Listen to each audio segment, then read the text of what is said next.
In a cave in the mountains of what is now Romania lies a human jawbone about 40,000 years old.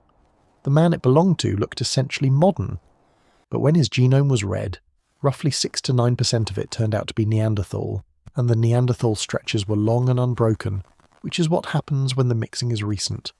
Long enough, in his case, to put a Neanderthal in his family tree 4 to 6 generations back, a great-great-great-grandparent.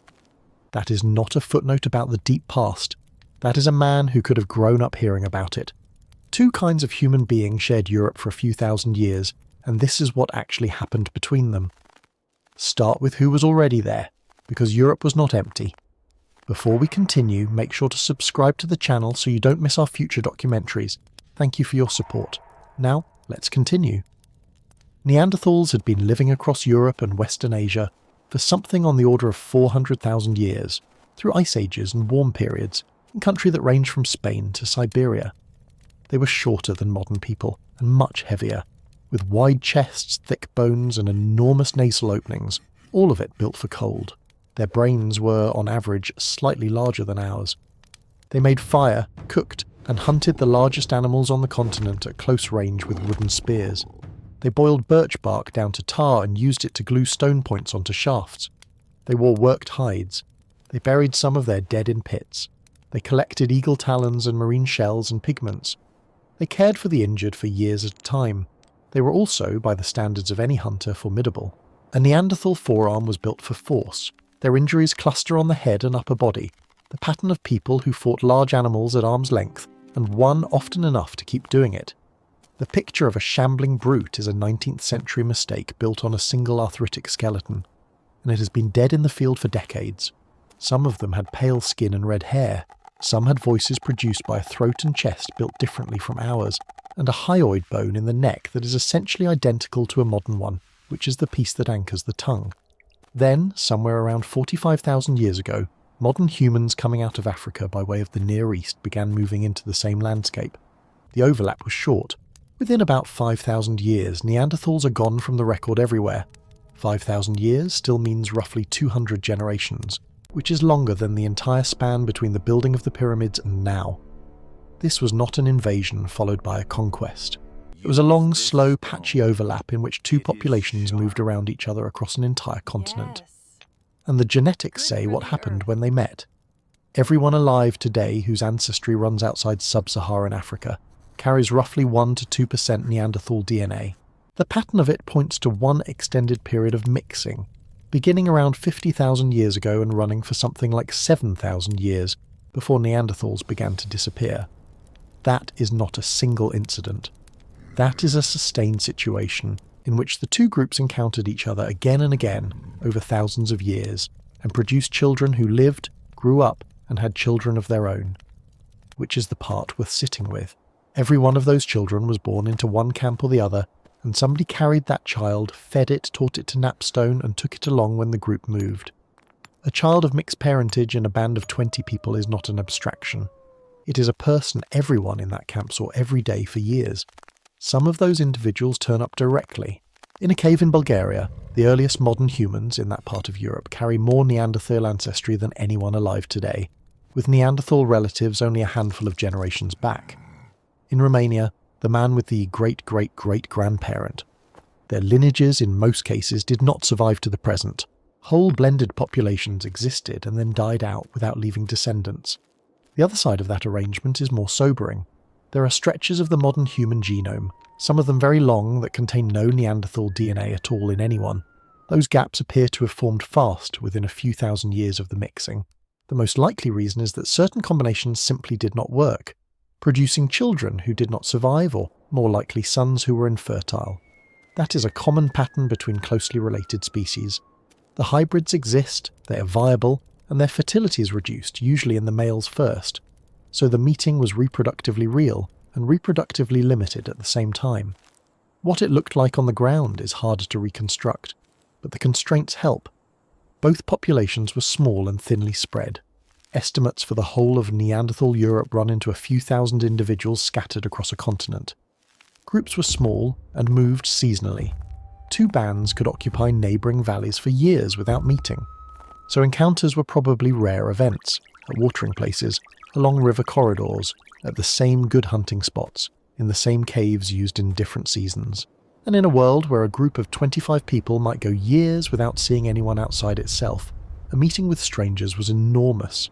Some of those meetings would have been at a distance, two groups watching each other across a valley and moving on. Some would have been over a carcass. Some would have been the arrival of a single person who had left or been driven out of their own band.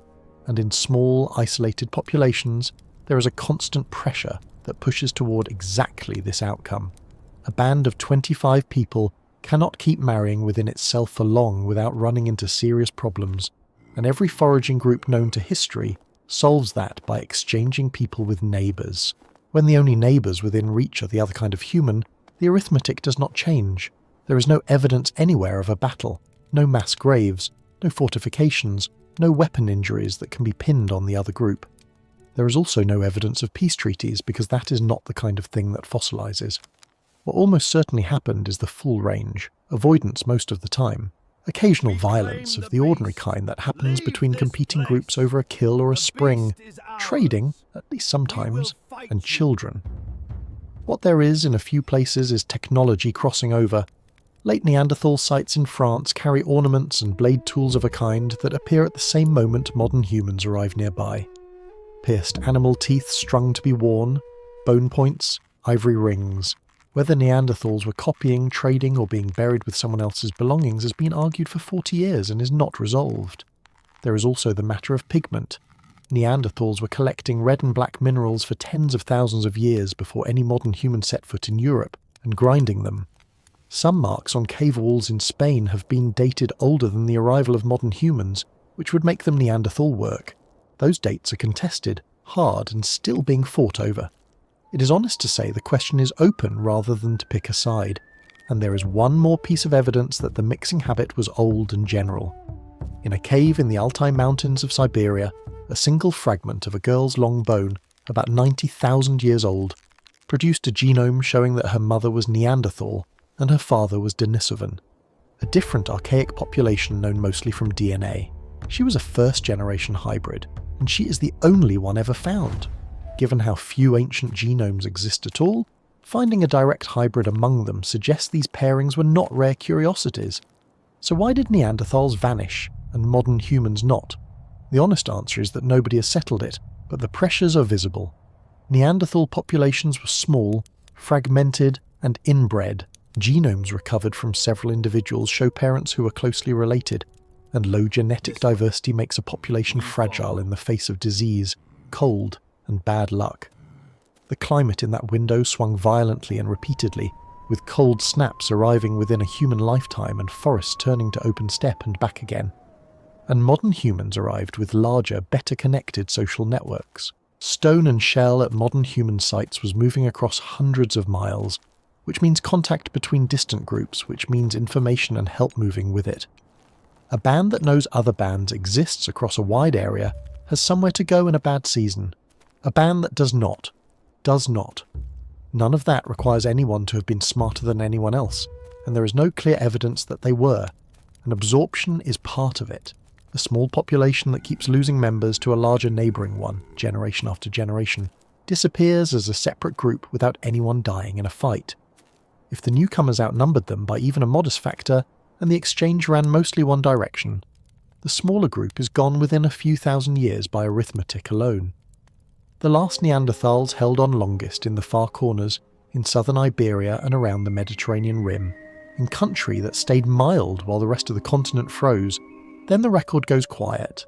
Somewhere in that quiet there was a final group, and then a final family, and then one last person carrying 400,000 years of a way of living, with nobody left who shared it, except that it did not entirely. The Neanderthal DNA that survives in living people is not random. The pieces that stuck around at high frequency cluster in immune function, skin and hair, and metabolism, which is exactly what you would expect from people arriving in a cold northern continent and inheriting a set of local adaptations from a population that had been there for 400,000 years. One inherited immune variant affects how the body responds to a modern coronavirus.